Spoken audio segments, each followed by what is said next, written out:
All'aeroporto Marco Polo, dove stava andando a prendere il fratello di rientro dall'estero per il funerale della nonna, Marco Sant'Orso non è mai arrivato. La sua vita si è spezzata nel cuore della notte.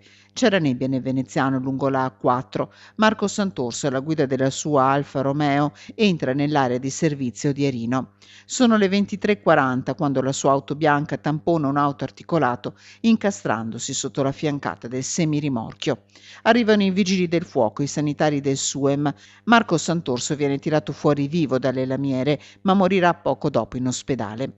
Una notizia che si è subito diffusa in tutta Sarcedo, dove Marco e la sua famiglia sono molto conosciuti. 40 anni impiegato, Marco è figlio di Gianfranco Sant'Orso, assessore al bilancio del comune.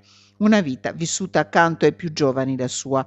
Cresciuto in parrocchia, era molto conosciuto per il suo servizio nelle fila degli scout.